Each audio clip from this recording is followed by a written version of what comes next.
على أشرف الأنبياء والمرسلين وعلى آله وأصحابه أجمعين. قال الله تعالى وتبارك في القرآن المجيد والفرقان الحميد. بسم الله الرحمن الرحيم. ما كان محمد أبا أحد من رجالكم ولكن رسول الله وخاتم النبيين. صدق الله مولانا العظيم وصدق رسوله النبي الكريم الرؤوف الرحيم. اللهم نور قلوبنا بالقرآن وزين أخلاقنا بالقرآن وأدخلنا الجنة بالقرآن ونجنا من النار بالقرآن. قال الله تعالى وتبارك في شان حبيبه مخبرا وآمرا إن الله وملائكته يصلون على النبي يا أيها الذين آمنوا صلوا عليه وسلموا تسليما. صلاة والسلام عليك يا رسول وعلى آلك وأصحابك أجمعين.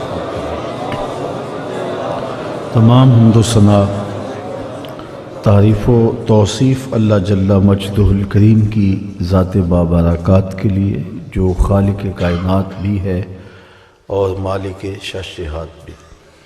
اللہ جل وعلا کی حمد و ثنا کے بعد رسول رحمت شفیع معظم نبی محتشم اللہ کے پیارے امت کے سہارے رب کے محبوب دانائے غیوب مالک رقاب امم فخر عرب و عجم والی کون و مکان سیاہ لا مکان سید انس و جاں سرور لالا رخاں نیر تاباں سر نشین مہوشاں ماہ خوباں شہنشاہ حسینہ تتمہ دوراں سر خیل زہرہ جمالاں جلوہ صبح ازل نور ذات لم یزل باعث تکوین عالم فخر آدم و بنی آدم نیر بطحا رازدار ما اوہا شاہد ما طغا صاحب علم نشر معصوم آمنہ احمد مجتبی حضرت محمد مصطفیٰ صلی اللہ علیہ وآلہ وسلم کے حضور ناز میں اپنی عقیدتوں ارادتوں اور محبتوں کا خراج پیش کرنے کے بعد صدر مجلس حاضہ عالی مرتبت مناظر اسلام جناب قبلہ مفتی صاحب زیدہ مجدہ علمہ عملہ عمرہ و شرفہ عالی مرتبت علماء کرام سامعین السلام علیکم ورحمۃ اللہ وبرکاتہ.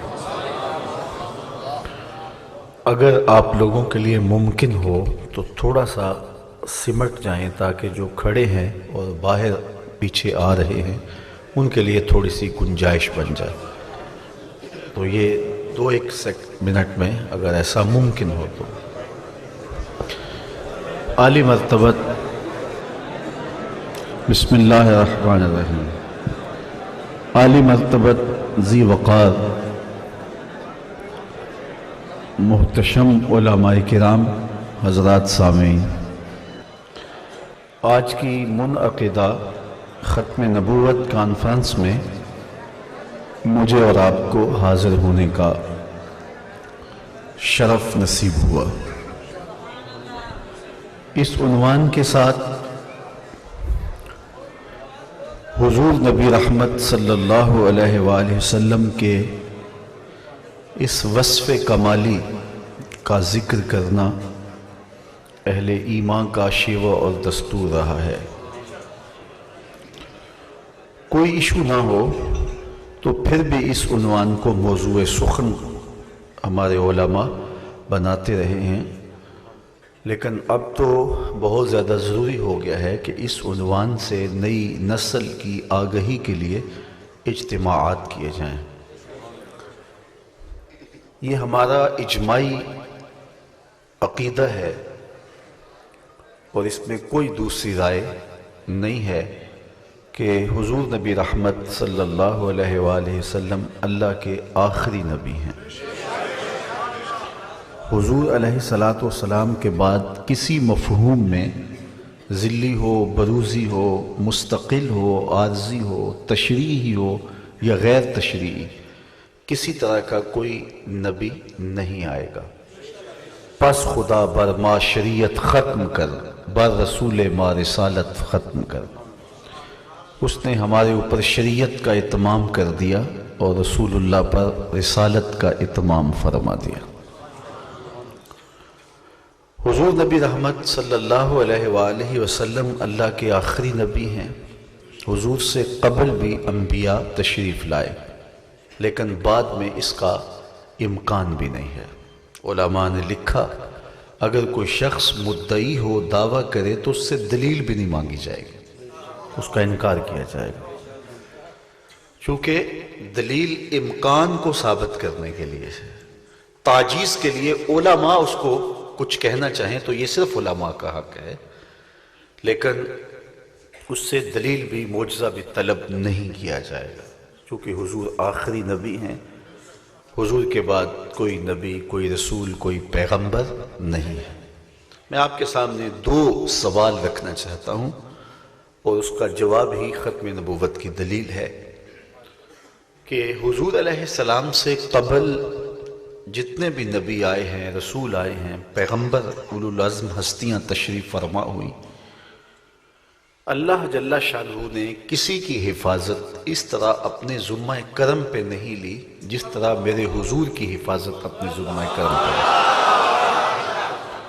حتیٰ کہ لوگوں نے ان کو گزند پہنچایا، تکلیف دی۔ انبیاء علیہ السلام میں سے کتنوں کو شہید کر دیا گیا؟ بنی اسرائیل نے 70 نبیوں کو شہید کیا۔ اس کے علاوہ بھی مختلف قوموں نے انبیاء علیہ السلام کو شہید کیا۔ حضور علیہ السلام کی حفاظت اللہ نے اپنے ذمہ کرم پہ لی، اور یہ آیت کریمہ جب نازل ہوئی واللہ یعصمک من الناس، تو حضور خیمہ انور میں تشریف فرما تھے اور ایک صحابی ننگی تلوار لیے پہرا دے رہا تھا۔ تو جو ہی آیت کریمہ نازل ہوئی تو خیمہ اقدس سے سر نور نکالا اور اسے فرمایا کہ تم اب چلے جاؤ، میری حفاظت میرے رب نے اپنے ذمہ کرم پہ لے لی۔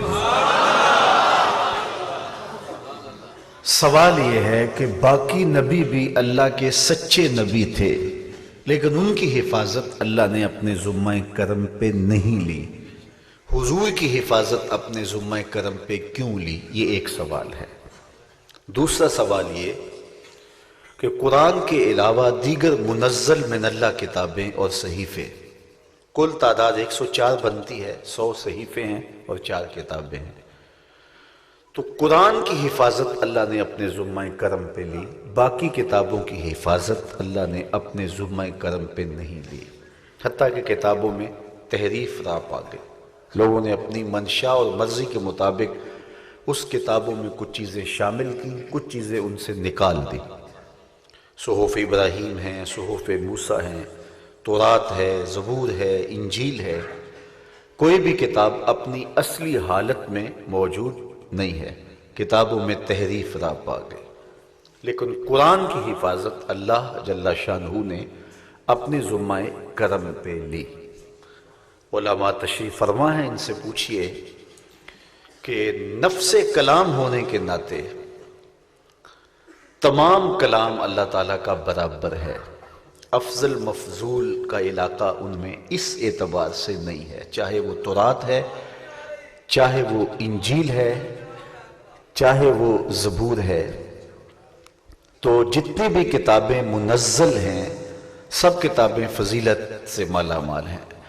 اگر قرآن مجید کو افضل کہا جاتا ہے تو اس معنی میں کہ اس کی تلاوت کا ثواب زیادہ ہے، جس طرح سورہ یاسین کو باقی سورتوں کی نسبت افضل کہا جاتا ہے، تو ثواب کی زیادتی کی وجہ سے یہ فضل و شرف ہے۔ باقی نفس کلام ہونے کے ناطے سارا کلام قرآن مجید ہے، پچھلی کتابیں ہیں، صحیفے ہیں، سب کتابیں برابر ہیں۔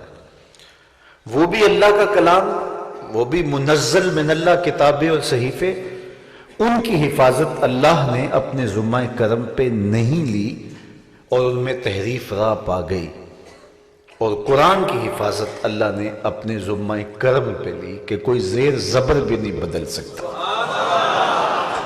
اور اس کا ظاہری انتظام یہ کیا کہ آج بھی مجھے اس مجمع سے کتنے لوگ مل جائیں گے جن کے سینوں میں قرآن موجود ہے۔ یہ اللہ تعالیٰ جل شانہ کا کرم ہے، اس کتاب کی حفاظت کا ظاہری انتظام ہے۔ اور یہ دور جس دور سے میں اور آپ گزر رہے ہیں، یہ امت کے عروج کا زمانہ نہیں ہے، یہ دور زوال ہے۔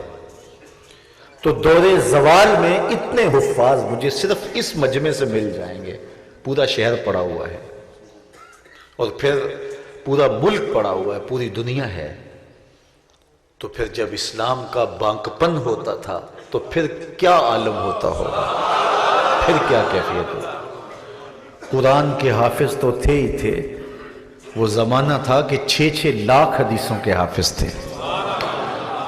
اور امام محمد بن حسن الشیبانی جب درس حدیث دینے بیٹھتے تو آپ کے پاس جو سننے کے لیے سامعین آتے تو بہت سارے لوگ محض سماعت کرتے تھے، کچھ لوگ یادداشت کے لیے لکھ لیتے تھے۔ تو جو لکھتے تھے ان کی سہولت کے لیے منتظمین کی جانب سے دواتیں رکھی جاتی، تو لکھنے والوں کے لیے جو دواتیں رکھی جاتی اس مجمع میں ان کی تعداد 4000 تھی۔ تو کیا زمانہ ہوتا ہوگا۔ حضرت غوث اعظم رضی اللہ تعالیٰ عنہ کے بارے میں ملا علی قاری نے نزہۃ الخاطر الفاتر فی مناقب الشیخ عبد القادر میں لکھا ہے کہ آپ کی ایک ایک مجلس میں 70 ہزار کا اجتماع ہوتا تھا۔ ملک کے مختلف شہروں میں ہم جاتے ہیں تو درس قرآن میں 10 ہزار لوگ، 12 ہزار لوگ بھی جمع ہو جاتے ہیں۔ تو لوگ کہتے ہیں جی کمال ہے، تو میں کہتا ہوں یہ کمال کیا ہے، 70 ہزار کا مجمع روز آیا کرتا تھا۔ تو کہاں سے لوگ پیدل چل کے آیا کرتے تھے، 4 ہزار دواتیں پڑی ہوتی تھی۔ تو کیا عالم ہوتا ہوگا، یہ اسلام کی عروج کی کہانی ہے۔ تو بہرحال اس وقت جب حدیث سننے کا اتنا شوق تھا، فقہ پڑھنے کے لیے لوگوں کی قطاریں لگا ہوا کرتی تھی، تو پھر قرآن مجید کے علوم اور قرآن مجید کے حفظ کا عالم اس وقت کیا ہوتا ہوگا۔ تو یہ اللہ نے اس کتاب کی حفاظت کا ظاہری اہتمام کیا ہے اور اس کی حفاظت اپنے ذمہ کرم پہ لی۔ اور اگر ایسا نہ ہوتا تو قرآن میں بدا تحریف راہ پا جاتی۔ اس وقت بھی کتنی سازشیں ہیں جو اس کتاب اللہ کے خلاف پوری دنیا کے اوپر ہو رہی ہیں، لیکن اس کی حفاظت کا حصار اتنا مضبوط ہے کہ کوئی ایک زیر زبر بھی نہیں بدل سکتا۔ اب سوال یہ ہے جو میرا آپ تک پہنچ گیا کہ قرآن اللہ کی کتاب، زبور بھی اللہ کی کتاب، انجیل بھی اللہ کی کتاب، تورات بھی اللہ کی کتاب، صحف ابراہیم اور صحف موسیٰ یہ بھی منزل من اللہ، لیکن ان کی حفاظت اللہ نے اپنے ذمہ کرم پہ نہیں لی، قرآن کی حفاظت اپنے ذمہ کرم پہ لی۔ کیوں؟ باقی بھی اللہ کے سچے نبی اس کے دین کی دعوت دینے آئے، ان کی حفاظت اللہ نے اپنے ذمہ کرم پہ نہیں لی، حضور علیہ السلام کی حفاظت اپنے ذمہ کرم پہ لی۔ کیوں؟ اس کا سادہ جواب یہ ہے کہ اگر کوئی نبی شہید کر دیا جاتا ہے تو کوئی بات نہیں، نیا نبی آنے والا ہے، اس خلا کو پر کر دے گا، اتمام دین کرے گا، پیغام حق کا تسلسل رہے گا۔ ایک نبی شہید کر دیا گیا، کوئی بات نہیں، نیا اس کی جگہ لے لے گا۔ لیکن حضور علیہ السلام بھی اگر شہید کر دیے جاتے، حضور کو بھی نقصان پہنچتا، تو دروازہ تو بند ہو گیا ہے، اب تو کوئی نبی نہیں آنے والا، اتمام دین کون کرتا؟ اس لیے حضور کی حفاظت اللہ نے اپنے ذمہ کرم پہ کی۔ اسی طرح اگر کسی کتاب میں تحریف راہ پا جاتی ہے تو کوئی بات نہیں، نئی کتاب آنے والی ہے جو اس خلا کو پر کر دے گی۔ لیکن اگر قرآن میں بھی تحریف راہ پا جاتی تو قیامت تک آنے والے لوگ روشنی کہاں سے لیتے، ہدایت کہاں سے لیتے؟ کوئی چشمہ صافی نہ ہوتا جہاں سے وہ پیاس بجھاتے، تو دنیا قیامت کے دن حجت کرتی کہ ہمارے سامنے کوئی روشن صحیفہ ہی نہیں تھا، کوئی تیرے پیغام کا چشمہ صافی ہی نہیں تھا۔ تو قرآن کی حفاظت اپنے ذمہ کرم پہ لی کہ قیامت تک روشنی کے متلاشیوں کے لیے سچا اور روشن حوالہ قرآن کی صورت میں اصلی حالت کے اندر ان کے پاس موجود ہے۔ اور یہ ختم نبوت کی دلیلیں ہیں۔ تو اللہ نے اپنے محبوب علیہ السلام کے ذریعے سے اتمام دین کیا، اور پھر اس کے بعد پھر حضور جامع ہیں تمام اوصاف حمیدہ کے، اب کوئی ضرورت باقی نہیں رہی کسی کے آنے کی۔ اور قرآن قیامت تک آنے والی ضروریات کا کفیل ہے، ہر درد کا دارو قرآن ہے، ہر مرض کی شفا قرآن ہے، ہر دکھ کا علاج قرآن ہے، ہر مصیبت کا درما قرآن ہے۔ اللہ اکبر! ہر دور کے تقاضوں کو یہ قرآن پورا کرتا ہے، اس کی فکر کبھی پرانی نہیں ہوتی۔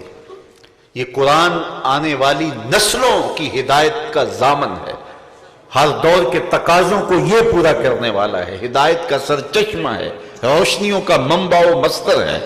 اس سے جڑنے والے گمراہ نہیں ہوتے، اس سے جڑنے والے ہدایت پاتے ہیں۔ اللہ اکبر! پھر قرآن مجید کا یہ اعجاز ہے کہ اس کو جو بھی پڑھے اس کو فیض ملتا ہے۔ دیکھیے، یہ الف انار اور بے بکری، یہ ایک ایسا شخص جس نے پی ایچ ڈی کی ہوئی ہے، تو اس کے سامنے اگر یہ کتاب رکھی جائے تو ایک وقت میں اس کی یہ ضرورت رہی ہے، لیکن اب اس کے لیے اس میں کچھ نہیں ہے۔ اور ایک پرائمری میں پڑھنے والے بچے کے لیے ایم اے کا نصاب رکھ دیا جائے تو اس کی سمجھ سے بالا تر ہے۔ ایک نصاب، ایک کتاب اس شخص، اس کے مطابقت میں ہوتی ہے۔ دیکھیے، علماء مناظرین جو کتابیں اسماء و رجال کی پڑھتے ہیں، تو جو اس شعبے کے لوگ نہیں ہیں ان میں کوئی دلچسپی نہیں ہوتی، اور جو دیگر شعبہ جات فلسفہ اور منطق کی راہوں کے مسافر ہیں، تو ان کو جن کتابوں میں دلچسپی ہے، دوسرے لوگوں کو ان کتابوں کے اندر دلچسپی نہیں ہوتی۔ اسی طرح مختلف عمروں کا تفاوت ہے، مختلف زمانوں کا جو ہے وہ تفاوت ہے۔ کسی زمانے کے اندر فردوسی کا شاہنامہ پڑھا جاتا تھا، آج دنیا فردوسی کے شاہنامے کو جانتی بھی نہیں۔ بادشاہوں کے درباروں میں پڑھی جانے والی کتاب، آج وہ شاہنامہ فردوسی کا دنیا جانتی بھی نہیں ہے۔ کسی زمانے میں حافظ شیرازی پڑھا جاتا تھا، اور حافظ شیرازی کے دیوان سے فالیں نکالی جاتی تھی، لیکن آج دیوان شیرازی کو دنیا جانتی بھی نہیں ہے، اس کا پہلا شعر بھی کسی کو یاد نہیں ہے۔ تو مختلف زمانوں میں مختلف چیزیں، کبھی کلیلہ دمنہ آئی، کبھی کوئی، لیکن زمانوں کے تغیر سے ان کی افادیت ختم ہو گئی۔ لیکن ایک قرآن ہے جس کو سادہ پڑھا لکھا شخص، سادہ آدمی پڑھے تو اس کو بھی روشنی ملتی ہے، ایک فلسفی پڑھے تو اس کو بھی اجالا ملتا ہے۔ اللہ اکبر! جس بھی طبقہ زندگی سے، جس بھی زمانے کا شخص پڑھے، ہم ہوئے، تم ہوئے کہ میر ہوئے، اس کی زلفوں کے سب ہی اسیر ہوئے۔ یہ قرآن کا اعجاز ہے، اور یہ قرآن کی شان ہے، اور یہ قرآن کی قوت ہے۔ تو قیامت تک آنے والوں کے لیے یہ چشمہ صافی موجود تھا، اب کسی نبی کی ضرورت باقی نہیں، اور کسی کتاب کی ضرورت باقی نہیں۔ لیکن جس چیز کی ڈیمانڈ ہو، مارکیٹ میں اس کا 2 نمبر بھی آتا ہے۔ جس کی ڈیمانڈ اصل کی نہ ہو، اس کے 2 نمبر کو بھی کوئی نہیں پوچھتا، تو اس کا 2 نمبر آتا ہے جس کی اصل کی ڈیمانڈ ہو۔ میرے اور آپ کے آقا و مولا نے فرمایا 30 لوگ ایسے آئیں گے، دجال اور کذاب، جو ادعائے نبوت رکھیں گے، جو گمان کریں گے کہ ہم نبی ہیں۔ تو حضور نے فرمایا وہ دجال ہوں گے، وہ کذاب ہوں گے۔ اور ایسا ہوا، مختلف زمانوں میں، مختلف ادوار میں لوگ آئے اور جنہوں نے یہ دعویٰ کیا کہ ہم بھی نبی ہیں، اور وہ اپنے منطقی انجام کو پہنچ گئے۔ زمانہ رسالت مآب صلی اللہ علیہ وسلم میں مسلمہ کذاب آیا، اسودنسی آیا، سجا نامی ایک عورت نے کہا کہ میں نبیہ ہوں، اور اس طرح مختلف زمانوں میں مختلف لوگوں نے ادعائے نبوت کیا۔ جنگ یمامہ باقاعدہ مسلمہ کذاب کے خلاف لڑی گئی، اور صحابہ نے شہادتیں دی، 1200 لوگ شہید ہوئے اس جنگ میں۔ بلکہ اس کا ایک خوبصورت واقعہ ہے کہ ایک صحابی لڑتے ہوئے زخمی ہوتے ہیں، اور تلوار کی ضرب سے ان کی پنڈلی سے ان کا پاؤں کٹ جاتا ہے، اور پنڈلی سے گودا بہ رہا ہے، اور کٹا ہوا پاؤں سامنے جا گرا۔ اس گھبراہٹ کے اندر کسے ہوش رہتا ہے، لیکن وہ آگے بڑھے، کٹا ہوا پاؤں پکڑا، اور وہ پکڑ کے کافر کے منہ پہ مارا۔ ایسی ہیبت پیدا ہوئی کہ اس کی وہی موت واقعہ۔ تو یہ جذبے تھے۔ اب مختلف ادوار کے اندر مختلف لوگ آئے، لیکن وہ منطقی انجام کو پہنچ گئے۔ اب اس پر دلائل ہیں، ختم نبوت پر بہت ساری احادیث ہیں، اور بہت ساری باتیں، لیکن میں جس نقطے پہ آج آپ سے مختصر گفتگو کرنا چاہتا ہوں وہ یہ ہے کہ حضور علیہ السلام کے بعد دور رسالت مآب میں بھی اور بعد میں بھی قیامت تک جو حضور نے خبر بھی دی کہ مختلف لوگ آئیں گے اور کہیں گے کہ ہم نبی ہیں، اور حضور نے فرمایا کذاب ہوں گے، دجال ہوں گے، اور مختلف ادوار میں لوگ آئے اور انہوں نے کہا کہ یہ دعویٰ کیا اور وہ منطقی انجام کو پہنچ گئے۔ جب وہ مر گئے تو ان کے متبعین بھی باقی نہ رہے، وہ بھی اپنے منطقی انجام کو پہنچ گئے۔ ایسا ہی ہوا نا، دنیا کے اوپر کتنے لوگ آئے اور پھر انہوں نے ادعائے نبوت کیا، ان کے ماننے والے بھی لوگ مل گئے، ہر ایک کو مل جاتے ہیں، اس کی مزاج کے، اس کے طبع کے لوگ مل جاتے ہیں، لیکن جب وہ منطقی انجام کو پہنچے تو ان کی جھوٹی نبوت کے ساتھ ان کی جھوٹی امت بھی دفن ہو گئی۔ لیکن دو لوگ ایسے ہیں کہ ان کے مرنے کے بعد بھی ان کے جھوٹے متبعین آج بھی دھرتی پہ موجود ہیں، اور وہ ایک ایران کا بہاءاللہ جس کے ماننے والے بہائی، اور ایک قادیان کا دجال مرزا قادیانی جس کے ماننے والے مرزائی اس وقت بھی دنیا کے اوپر موجود ہے، اور پاکستان میں ان کی تعداد 40 لاکھ ہے۔ اب میں آپ سے سوال پوچھتا ہوں اور آپ کو دعوت فکر دیتا ہوں کہ جو بھی جھوٹے مدعی یعنی نبوت آئے اور انہوں نے ادعائے نبوت کیا، پھر منطقی انجام کو پہنچے تو ان کی جھوٹی امت بھی ساتھ ہی رخصت ہو گئی، کیا وجہ بنی کہ ان دو لوگوں کے ماننے والے اب بھی موجود ہیں؟ تو یہ ایک بہت بڑا سوالیہ نشان ہے، اور اس سے ہمیں بہت کچھ سمجھ میں آتا ہے، اور یہ چیز ہمارے لیے انتہائی اہمیت کی حامل ہے۔ سب سے پہلے یہ سمجھ لیجئے کہ جس نے بھی ادعائے نبوت کیا جھوٹی شہرت حاصل کرنے کے لیے اور لوگوں کی عقیدتیں سمیٹنے کے لیے، یا تو ایسا تھا کہ کسی کو کسی وجہ سے کوئی قبولیت عامہ حاصل ہو گئی اور اس نے ادعائے نبوت کر دیا، جس طرح مختار سقفی کی کہانی ہے جس نے قاتلان حسین کا بدلہ لینے کے لیے جو ہے وہ لوگوں کو کھڑا کیا، اور پھر جب لوگوں میں قبولیت پیدا ہوئی، مقبولیت ہوئی، تو پھر اس نے ادعائے نبوت کر دیا۔ یا کوئی بہت ذہین فتین شخص گزرا اور اپنی صلاحیتوں کے گھمنڈ میں آ کر کے اس نے نبوت کا دعویٰ کر دیا۔ علماء جانتے ہیں متنبی اتنا زیرک، ذہین اور صلاحیتوں سے مالا مال تھا کہ اس کو غلط فہمی ہوگی، شیطان نے اس کو جکڑ لیا اور وہ سمجھا کہ میں نبی ہوں، اور اس نے ادعائے نبوت کر دیا۔ کہتے ہیں کہ دور کہیں گرد اڑ رہی تھی تو کسی نے کہا آندھی ہے، کسی نے کہا بگھولا ہے، تو کسی نے کہا نہیں یہ شاید کوئی سوار آ رہا ہے اور اس کے گھوڑے کی ٹاپوں سے یہ گرد اڑ رہی ہے۔ متنبی پاس کھڑا تھا، پوچھا جناب آپ کی رائے کیا ہے؟ کہنے لگا تیسرا بندہ ٹھیک کہہ رہا ہے، یہ کوئی سوار ہی آ رہا ہے اور وہ گڑ کھاتا آ رہا ہے۔ تو لوگوں نے کہا حیرت کی بات ہے، جہاں یہ فیصلہ کرنا مشکل ہے، سوار ہے، آندھی ہے، بگھولا ہے، تو آپ کہتے ہیں گڑ کھاتا آ رہا ہے۔ کہا جب قریب آئے تو دیکھ لینا۔ جب تھوڑا سا قریب ہوا تو دیکھا کہ واقعی کوئی گھڑ سوار تھا۔ جب قریب آیا تو واقعی اس کے ہاتھ میں گڑ کی پیسی تھی اور وہ گڑ کھا رہا تھا۔ تو کسی نے متنبی سے پوچھا کہ تو نے کیسے اندازہ لگایا کہ یہ گڑ کھا رہا ہے؟ کہا اس کے گرد مکھیاں اڑ رہی تھی، میں نے اس سے اندازہ کیا یہ گڑ کھا رہا ہے۔ تو لوگ اور حیرت زدہ ہو گئے کہ جہاں سے لوگوں کو گھوڑا بھی نظر نہیں آ رہا، اس نے مکھیوں کو بھی دیکھ لیا۔ تو اتنا ذہین تھا، اتنی صلاحیتیں اسے دی گئی، لیکن بھٹک گیا، بہک گیا، نبوت کا دعویٰ کر بیٹھا۔ تو کوئی صلاحیتوں کی وجہ سے، کوئی قبولیت عامہ کی وجہ سے، کوئی پاگل پن کی وجہ سے، مختلف وجہ سے شیطان نے مختلف لوگوں کو ورغلایا اور انہیں ادعائے نبوت کیا۔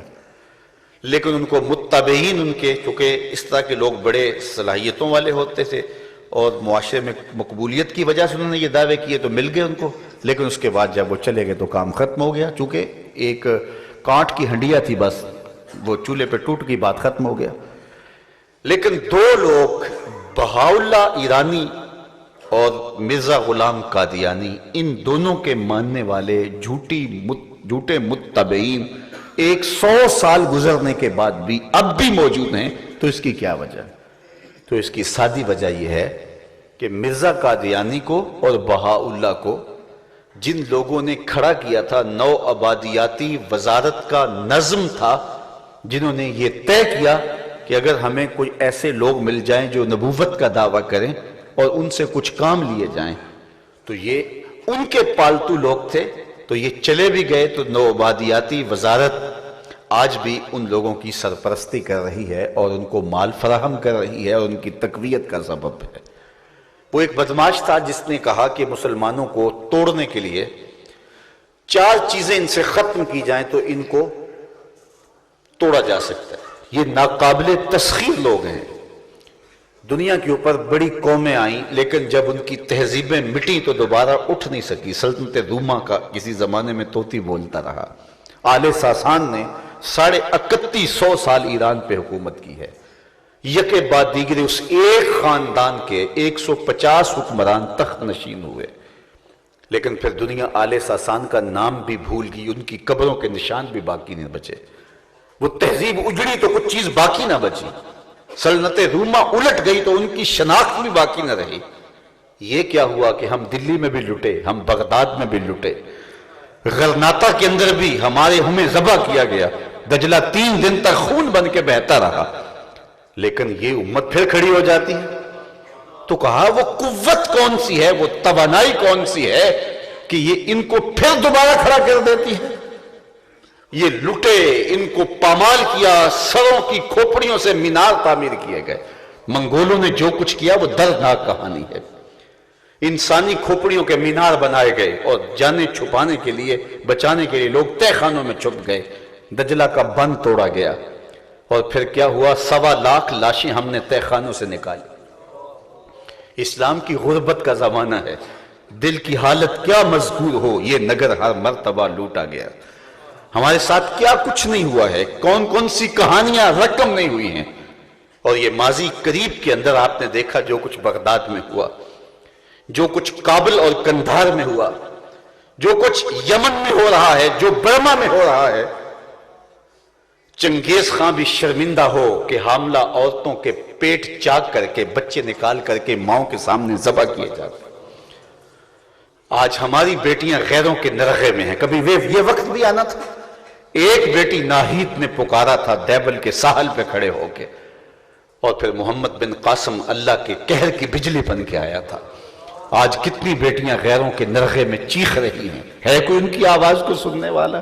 کوئی آنکھیں وارث شاہ نوں اج قبراں وچوں بول، اج کتاب عشق دا کوئی اگلا ورقہ پھول، ایک روئی سی تھی پنجاب دی تو لکھ لکھ مارے وین، اج لکھاں تیاں دیس تیرے دیاں وارث شاہ تینوں کہن، اج دین نبی دا وانگ یتیماں تے گھر کر تکے کھاوے، کتھوں لباں عمر بہادر جڑا روندے منہ گل لاوے، آفیہ بیٹی کون تیرے دی رووے تے کرلاوے، کیڑا او دے اتھرو پونجے کیڑا چپ کراوے۔ آج امت کہاں کھڑی ہے؟ تو ہمیں توڑا گیا، ہمیں ذبح کیا گیا، ہماری بوٹیاں نوچی گئیں، ہماری لاشوں پہ کتے چھوڑے گئے، ہمارے گلے کاٹ کر کے تیل بھرا گیا، اور پھر ان لاشوں کو آگ لگا کے رقص بسمل کے تماشے دیکھے گئے۔ کیا کیا نہیں کیا گیا، ہمارے سروں سے فٹ بال کھیلے گئے، لیکن ہم پھر اٹھے اور پھر قوم بن گئے۔ تو کہا یہ کون سی توانائی ہے جو ان کو پھر کھڑا کر دیتی ہے؟ تو انہوں نے ایک رپورٹ مرتب کی اور کہا 4 چیزیں ہیں جو اس امت کو مرنے نہیں دیتی، 4 چیزیں اس امت کو ناقابل تسخیر بناتی ہیں۔ وہ 4 چیزیں کون سی ہیں؟ کہا پہلی چیز جو اس امت کو مرنے نہیں دیتی وہ قرآن ہے۔ جب ان کی تھیوری زندہ ہے، ان کا فلسفہ حیات زندہ ہے، تو پھر یہ دوبارہ منتشر اجزاء پھر جمع ہو جاتے ہیں اور پھر یہ قوم بن جاتے ہیں۔ میں ماضی کی کہانی نہیں سناتا، ابھی چچینیا میں دیکھ لو، روس نے جس طرح استحصال کیا تھا، ان کے نام بھی مسلمانوں والے نہیں تھے، اور حالت یہ تھی کہ کسی کے گھر میں قرآن اگر ملتا اسے قتل کر دیا جاتا، کوئی قرآن پڑھتا دکھائی دیتا زبان کاٹ دی جاتی۔ کسی کے نام بھی مسلمانوں والے نہیں تھے، کسی کے گھر قرآن بھی نہیں تھا، مسجدوں کو تالے لگا دیے گئے، اور یہ 2 4 10 سالوں کی کہانی نہیں، ایک طویل عرصہ نئی نسل نے جب آنکھ کھولی، نہ انہوں نے اذان سنی تھی، نہ انہوں نے قرآن کی تلاوت مسجدوں میں ہوتے دیکھی تھی، نہ انہوں نے خطبہ جمعہ ہوتے دیکھا تھا، نہ انہوں نے کوئی اسلامی نام سنا تھا۔ لیکن پھر کیا ہوا، اسلام پھوٹا کیسے؟ آج دیکھو جا کے لگتا ہے مرکز اسلام کا یہی ہے. تو یہ قوت ہے اسلام کی، یہ توانائی ہے اسلام کی، یہ اسلام کا زور ہے. تو نہ مٹ جائے گا ایران کے مٹ جانے سے. اقبال نے کہا تھا تو نہ مٹ جائے گا ایران کے مٹ جانے سے، نشائے میں کو غرض نہیں پیمانے سے، ہے یہاں یورش تاتار کے افسانے سے، پاسباں کعبے کو مل گئے صنم خانے سے. اللہ تعالیٰ اس دین کی مدد کرتا ہے. تو کہا وہ کون سی چیزیں ہیں جو اس امت کو جوڑے رکھتی ہیں، کھڑا کر دیتی ہیں، پھر دوبارہ اپنے پاؤں پہ کھڑا کر دیتی ہیں. یہ لٹی ہوئی تہذیب پھر سرگرم ہو جاتی ہے، پھر کھڑی ہو جاتی ہے اپنے پاؤں پہ. تو کہا ایک قرآن ہے. اگر قرآن کو ختم کر دیا جائے تو یہ ناقابل تسخیر نہیں رہیں گے، ان کو مسخر کرنا آسان ہوگا. دوسری بات جو اس قوم کو مرنے نہیں دیتی وہ عشق رسول ہے صلی اللہ علیہ وسلم. یہ بھوکے رہ لیتے ہیں، یہ پیاسے رہ لیتے ہیں، یہ عمل میں کمزور ہو جاتے ہیں، عشق میں کبھی کمزور نہیں ہوئے. اللہ اکبر. جب عشق کی کہانی رقم کرنی پڑے تو ترخانہ دا منڈا بھی بازی لے جاتا. یہ سرخرو ہوتے ہیں، یہ کامیاب اور بامراد ہونے والے لوگ ہیں. یہ دوسری بات عشق رسول کی دولت بیدار ہے جو انہیں مرنے نہیں دیتی. تیسری چیز جو اس امت کو ناقابل تسخیر بناتی ہے وہ حج ہے. یہ اس امت کی وحدت کی علامت ہے. یہ اس امت کو ایک مرکزیت فراہم کرنے والی عبادت ہے. محلے کی سطح پہ 5 گانا نماز ہم روز جمع ہوتے ہیں، یہ محلے کی سطح پہ ہمارا اسلامی نظم ہے. علاقے کی سطح پہ جمعۃ المبارک کا اجتماع ہے، شہر کی سطح پہ عیدین کے اجتماع ہیں، اور عالمی سطح پہ حج کا اجتماع ہے. اگر حج ختم کر دیا جائے تو اس امت کی مرکزیت ٹوٹ جائے گی. چوتھی بات جو اس امت کو مرنے نہیں دیتی وہ جہاد ہے. لوگ تو موت سے ڈرتے ہیں لیکن ان کی مائیں جہاد کی لوری دیتی ہیں.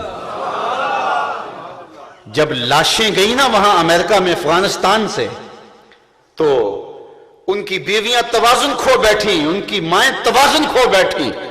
لیکن یہ کیسے لوگ ہیں جب بیٹے کی لاش آتی ہے تو ماں کا چہرہ کھل اٹھتا ہے کہ میرا بیٹا شہادت کا دولہا بن کے آیا. تو کہا یہ شہادت جو ہے وہ انہیں مرنے دی. تو 4 چیزیں ہیں اگر ان سے ختم کی جائیں تو نتیجہ کیا ہوگا کہ یہ قابل تسخیر ہو جائیں گے. ان کا یہ جو ٹوٹتے نہیں ہیں تو یہ 4 چیزیں ان کی ختم کی جائے. یہ سال ہا سال کی محنت کے بعد یہ رپورٹ تیار کی گئی. اب بہاؤاللہ کو کھڑا کیا گیا ایران سے. اس کی ڈیوٹی کیا تھی؟ ٹاسک کیا دیا گیا اس کو ٹاسک یہ دیا گیا کہ حج کا خاتمہ کرنا ہے. اور اس نے جگہ جگہ کعبۃ اللہ کے ماڈل بنائے اور کہا کہ اتنا لمبا سفر کاٹ کے جاتے ہو یہی گھوم لیا کرو تاکہ مرکزیت ختم ہو جائے. بہاؤاللہ کو وہاں کھڑا کیا اور قادیان کے اندر مرزا قادیانی کو کھڑا کیا گیا اور اس کو ٹاسک یہ دیا گیا کہ جہاد کے خاتمے کی بات کرنی. خود کہتا ہے ممانعت جہاد میں نے اتنی کتابیں لکھی ہیں اور اطراف و اکناف عالم میں پھیلائی ہیں کہ ان کو جمع کیا جائے تو 50 الماریاں بھر جائیں. اس نے اتنا لٹریچر لکھا اور کہا کہ یہ قلم کا زمانہ ہے، جہاد کا زمانہ نہیں ہے، لہٰذا اب جہاد کا نام چھوڑ دو، میں آ گیا ہوں اور اب قلم کا زمانہ ہے، اب جہاد کی بات نہیں ہوگی. اور برطانوی گورنمنٹ سے اس نے جو ہے وہ وفا کی بات کی، اس لیے کہ بر صغیر پاک و ہند میں حکومت چینی تھی انہوں نے مسلمانوں سے، اس لیے انہیں ڈر بھی مسلمانوں سے تھا. ہندو تو پہلے بھی غلام تھے، پہلے وہ مسلمانوں کے غلام تھے، اب وہ انگریزوں کے غلام ہو گئے. وہ کہتا ہے بیل چوری ہو گیا تھا تو کسی نے بیل سے پوچھا تو چوری ہو گیا، انہوں نے کہا میں تو پٹھے کھانے پامیتو کھاما پامیتو. تو وہ پہلے مسلمانوں کے غلام تھے، اب انگریزوں کے غلام ہو گئے، ان کو تو کوئی مسئلہ نہیں تھا. تو ڈر تھا مسلمانوں سے. فروغ یاد میں خاکی سے انجم سہ میں جاتے ہیں، یہ ٹوٹا ہوا تارا مہے کامل نہ ہو جائے. تو ڈر ان سے تھا. تو کہا جہاد کا جذبہ ختم کیا جائے، چونکہ انہوں نے دیکھا تھا 1857 کی جنگ آزادی میں کہ پھانسی گھاٹوں کی طرح لوگ جھومتے ہوئے چلے جا رہے تھے. اللہ اکبر. تو کہا ان کا جذبہ جہاد ختم کیا جائے، تو مرزا قادیانی کو کھڑا کیا گیا. تو یہ کام تھا اس کا جہاد کی ممانعت کے لیے اور اس کو سپورٹ کیا گیا.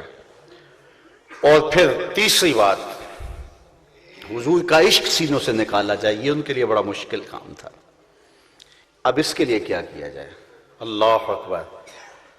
اب میں اس پر بہت لمبی گفتگو ہے لیکن میں صرف ایک بات کی طرف آپ کو اشارہ کرنا چاہوں گا اور وہ کہانی آپ کے لیے سمجھنے میں دقت نہیں ہوگی. ہر وہ راستہ جو حضور کی محبت کی طرف جاتا تھا اس راستے کے آگے بیریئر رکھ دیے گئے. اور یہ پہلی بار ہوا. علماء سے پوچھئے، معتزلہ بھی آئے، انہوں نے بھی اختلاف کیا، لیکن ان کا اختلاف ذات رسالت مآب کے حوالے سے نہیں تھا. خلق قرآن کا مسئلہ اٹھا، گناہ کبیرہ کا مرتکب کافر ہے یا مومن ہے یہ مسئلہ اٹھا، حرام رزق کہلائے گا یا نہیں کہلائے گا، اس طرح کے کلامی مسائل پہ بات ہوئی. مرجی آئے، لا ادری آئے، اندیا آئے، کتنے لوگ آئے، باطنی فرقہ اٹھا، کتنے لوگ اٹھے، لیکن کبھی ایسا نہیں ہوا تھا کہ ذات رسالت مآب صلی اللہ علیہ وسلم پہ بات ہوئی ہو. اور جب عشق رسول کی دولت سینوں سے چھیننے کی بات آئی تو پھر یہ فیصلہ کیا کہ ہر وہ راستہ جو حضور کی طرف جاتا ہے اس کو بند کیا جائے. اب عقیدہ شفاعت پر اوہام پیدا کیے گئے تاکہ یہ عقیدہ مسلمانوں کو حضور کے نیڑے کرتا ہے.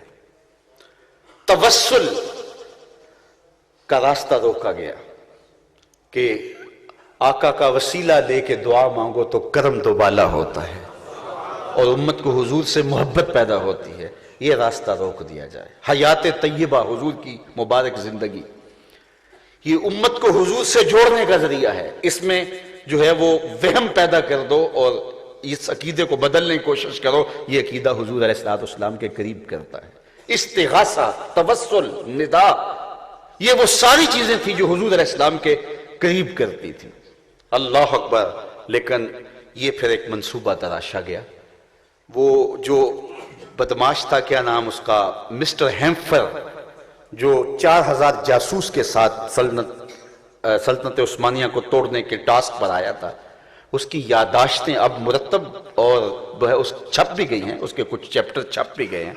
وہ کہتا ہے مجھے 16-17 پوائنٹس پہ کام کرنے پر کہا گیا اس امت کو توڑنے کی ہے، سلطنت عثمانیہ کو کمزور کرنے کے لیے. اور ان میں سے بہت ساری باتیں، بلکہ وہ ایک دلچسپ بات لکھتا ہے کہ جب میں عربی سیکھنے کے لیے اس زمانے کے ایک شیخ کے پاس گیا اور میرا مقصد یہ تھا عربی سیکھ کر کے میں اثر و نفوذ حاصل کروں اور پھر کچھ لوگوں کو ورغلا سکوں گا. کہتا ہے میں گیا تو عربی سیکھنے تھا، لیکن وہ شخص اتنا میٹھا تھا اور اس کے لہجے میں اس قدر دین کا رس تھا کہ میں تو اپنا دین بدل کے مسلمان ہونے لگا. پھر میں نے سوچا میں تو جاسوس ہوں اور میں تو کوئی کام کرنے آیا ہوں، تو میں اپنا عقیدہ چھوڑنے لگا ہوں، اور پھر میں واپس پلٹا. تو کہتا ہے ہمیں جو ٹاسک دیا گیا تھا ان میں سے ایک یہ تھا کہ جعلی سادات پیدا کیے جائیں. یہ بھی ایک تھا، کچھ لوگوں کو کھڑا کیا جائے، ان کو سید بنا کر کے پیش کر دے. اس کا کیا مطلب ہوگا؟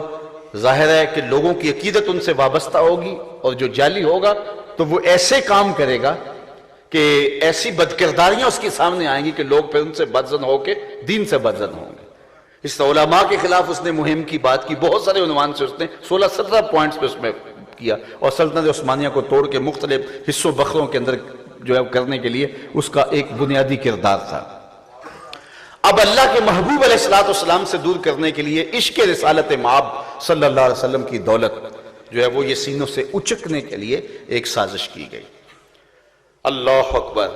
اب مرزا قادیانی کھڑا ہوا، بہاؤاللہ کھڑا ہوا، اور ایسی تحریکوں کی نشأت ہوئی جس میں حضور علیہ السلام کے حوالے سے، حضور علیہ السلام کی محبت کے حوالے سے کمزوری لانے کی کوشش کی جائے اور آقا کریم سے لوگوں کو دور کر دیا جائے.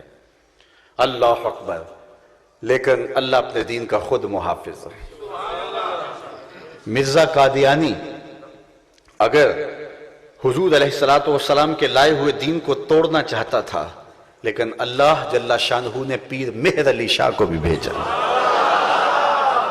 اور پھر انہوں نے جس طرح مرزائیت کے تابوت میں آخری کیل ٹھونکا اور جس قوت کے ساتھ مقابلہ کیا، اللہ اکبر. اور پھر جس طرح وہ اپنے انجام بد سے جو ہے وہ دوچار ہوا، اور ادھر حضور علیہ السلام کے بابت جو عقائد تھے جو حضور کی قربت کا ذریعہ تھے، ان عقائد کو مشق کرنے کی کوشش کی گئی اور ان کے متبادل عقائد توحید کے نام سے دینے شروع کیے. تو اللہ نے بریلی میں ایک شخص پیدا کیا جس کا نام احمد رضا ہے، اور پھر انہوں نے، ان کے قلم جب چلتا تھا تو لاشیں تڑپ تڑپ کے گرتی تھی. اللہ نے وہ قوت دی، توانائی دی. اور پھر ایک سازش اس زمانے میں کی گئی کہ تسلسل کے ساتھ گستاخیاں کی جائیں تاکہ ان کے اندر آہستہ آہستہ قوت احتجاج بھی دم توڑ جائے. اللہ اکبر. اور راجپال سے شرارتیں کروائی گئی، لیکن پھر اللہ نے کام کس سے لیا؟ یہ اللہ کا انتخاب ہے، یہ اس کا انتخاب ہے، وہ جس سے چاہے کام لے لے۔ اور پھر وہ علم الدین جسے جانتا کوئی نہیں تھا، اللہ اکبر، تھوڑی دیر قبل وہ لوہار والی دکان پہ ٹھک ٹھک کر رہا تھا، پھر چند لمحے گزرے کروڑوں سینوں میں دھک دھک کر رہا تھا۔ وہ لمحے ہمیں نہیں بھولتے، وہ گھڑیاں ہمیں نہیں بھولتی جب حضرت امیر ملت جنازے میں سر جھکائے چل رہے تھے۔ وہ میڈیا کا زمانہ نہیں تھا، 6 لاکھ لوگ اس فقیر کے جنازے میں، اس زمانے میں 6 لاکھ لوگ اس فقیر کے جنازے میں تھے، امیر ملت علیہ رحمہ بھی گردن جھکائے چل رہے تھے۔ پھر آپ نے ایک تاریخی جملہ کہا جو تاریخ کے ریکارڈ پہ ہے، آپ نے کہا لوگوں میں نے بڑے بڑے بادشاہوں کی کہانیاں پڑھی ہیں، میرے دل میں کبھی وہ مانگ نہیں جاگی کہ فلاں بادشاہ میں ہوتا، فقیر خود شہنشاہ ہوتا ہے۔ کہا میں بڑے بڑے پہلوانوں کے قصے پڑھے ہیں، اس زمانے میں پہلوانی کا بھی شوق لوگوں کو تھا، لیکن میرے دل میں کبھی یہ امنگ بھی نہیں جاگی کہ فلاں پہلوان میں ہوتا۔ پھر فرمانے لگے ہاں ہاں میں نے بڑے بڑے ولیوں کے قصے پڑھے ہیں، میرے دل میں یہ تمنا بھی پیدا نہیں ہوئی کہ فلاں ولی میں ہوتا، لیکن پتہ نہیں آج میرے دل میں کیوں رہ کے خیال آ رہا ہے کہ آج اس چارپائی پہ میں ہوتا۔ یہ عزت ہے، ہفت اقلیم کے شہنشاہ کو وہ عزت نہیں ملی جو اس فقیر کو نصیب ہوئی۔ جب کفن کی تلیاں کھولنے لگے، یا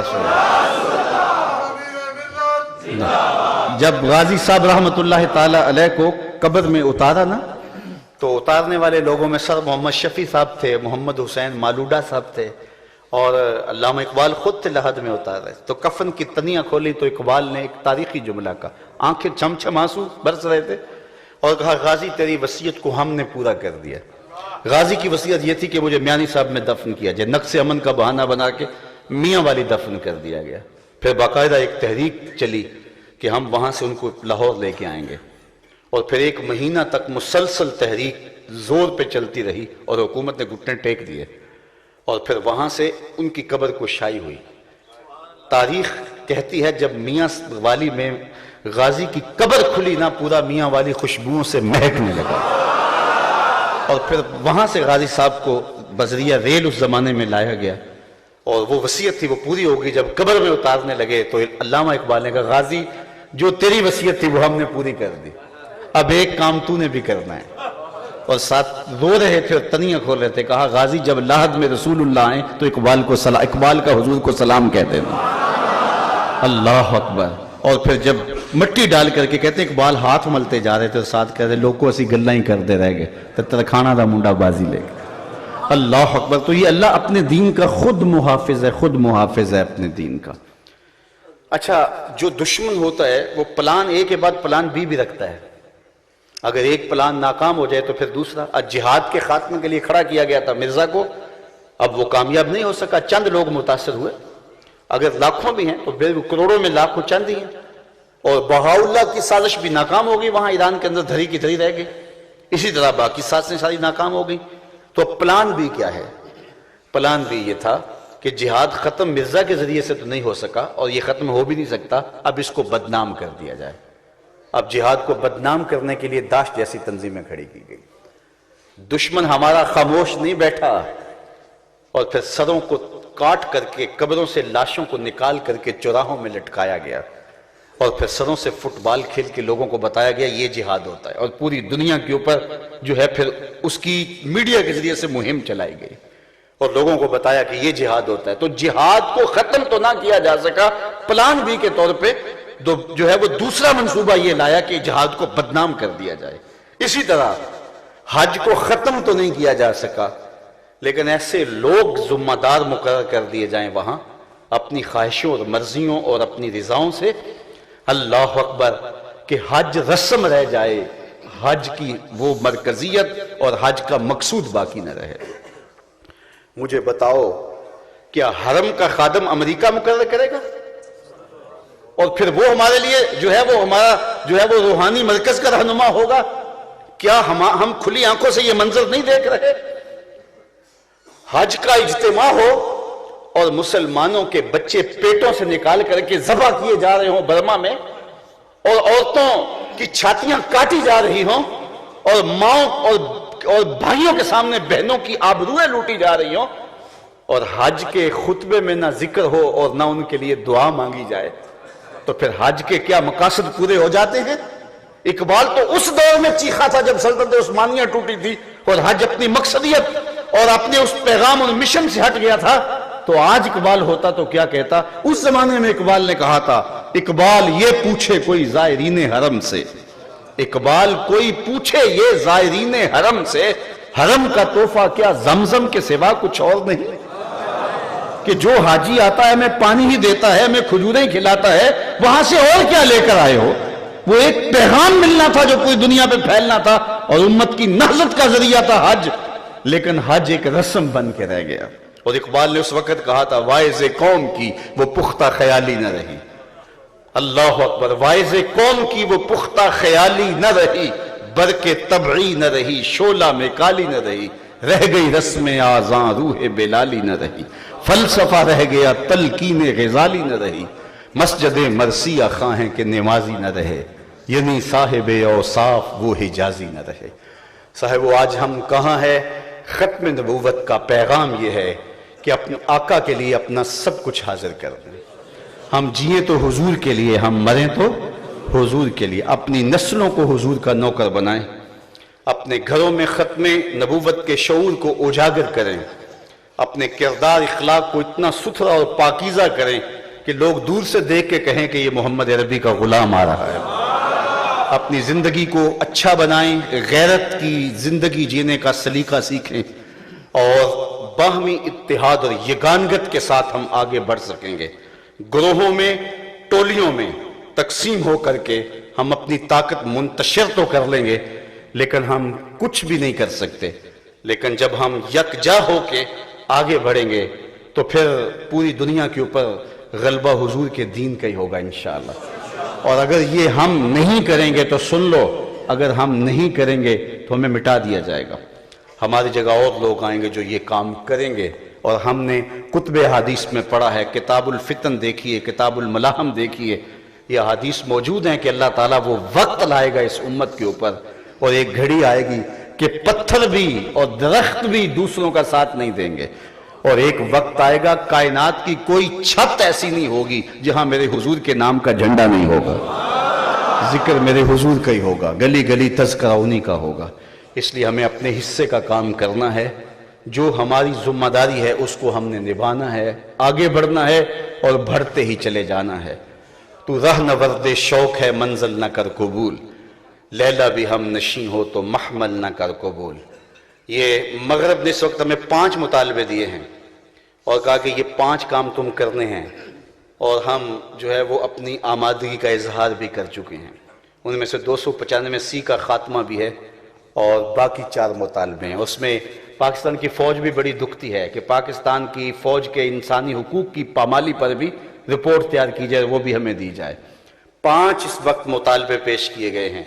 ختم نبوت کا معاملہ ابھی پڑا ہوا ہے، اور یہ کتنے چالاک لوگ ہیں، نالے چور نالے چاتر، کہتے ہیں یہ لوگ یہاں کیا لینے بیٹھے ہوئے ہیں، اور میاں ڈاکے تم ڈالو، تمہیں کوئی پوچھے بھی نا، مذاکرات کی میز بچھاؤ اور بات کرو، اور تمہیں بات کرنا پڑے گی۔ یہ حضور کے غلاموں کا ملک ہے، یہ حضور کے دین کے متوالوں کا ملک ہے، یہ وقت آنے والا ہے۔ تو یہ لبئی، تو یہ 5 مطالبے اس وقت جو ہے وہ مغرب کی جانب سے ہمارے نام کیے جا رہے ہیں، تو ہمیں پوری قوت کے ساتھ شعور سے جینے کا سلیقہ سیکھنا ہوگا۔ میں آپ کی آمین کے ساتھ یہ دعا بھی مانگنا چاہتا ہوں کہ اللہ امت کو وحدت کا نور عطا کرے، اور ایسے حالات پیدا ہو جائیں اور اس طرح کے اسباب میسر آ جائیں کہ جتنی بھی دینی قوتیں ہیں وہ ایک پلیٹ فارم پہ آ جائیں، چونکہ یہ حضور کے نام کا مسئلہ ہے، اور یہاں اگر سارے لوگ ایک پیج پہ ہوں گے تو پھر اس کے نتائج ہمارے سامنے ہوں گے۔ اللہ اس امت کو کھویا ہوا وقار دے دے۔ اقبال کے سارے کلام کا رس نچوڑو تو جوس یہ نکلتا ہے کہ محمد سے وفا تو نے تو ہم تیرے ہیں، یہ جہاں چیز ہے کیا لوح و قلم۔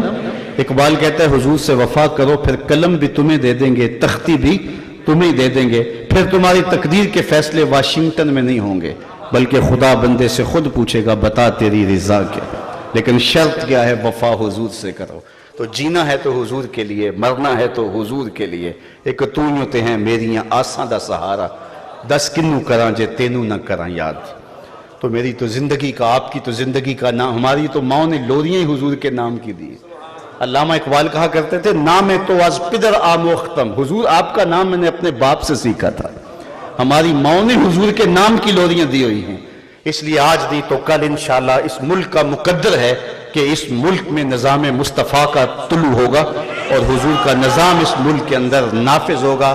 آپ کے سینوں میں جذبات امڑ رہے تھے اور لبوں پہ نعرے مچلنا چاہ رہے تھے، لیکن میرا ایک اپنا مزاج ہے، اس کا یہ مطلب نہیں کہ میں نعروں کا مخالف ہوں، نعروں کے تسلسل سے میری تقریر کا تسلسل ٹوٹ جاتا ہے، لیکن آپ کا اپنا ایک ذوق تھا، چلو میرے ساتھ اب ایک نعرہ لگا لیجئے گا، اور میں آپ خود نعرہ لگاؤں گا، لیکن نعرہ تڑپتی بجلیوں کے ماحول میں لگے، نعرہ لگے تو پتہ چلے یہ نعرہ ہے، اور پورے بانکپن کے ساتھ، پورے جذبوں کی جوانی کے ساتھ نعرہ لگے۔ اور ویسے بھی علماء نے کہا جب اللہ اکبر کہا جائے تو اس کو پر کر کے پڑھنا چاہیے، اللہ اکبر نہیں کہنا، اللہ اکبر، اس کے اندر روب ہے تو پورے بانکپن کے ساتھ یہ حال گونج اٹھے، اور یہ نعرہ ایک پیغام بھی ہو، اور یہ نعرہ جذبوں کا اظہار بھی ہو، اور محبتوں کا سلیقہ بھی ہو، حضور کی چوکھٹ پہ سلامی بھی ہو۔ نعرہ تکبیر، نعرہ رسالت، نعرہ رسالت، تاجدار ختم نبوت، تاجدار ختم نبوت، پاکستان، پاکستان، پاک فوج، لبیک یا رسول اللہ، کی محمد سے وفا تو نے تو ہم تیرے ہیں، یہ جہاں چیز ہے کیا لوح و قلم تیرے ہیں۔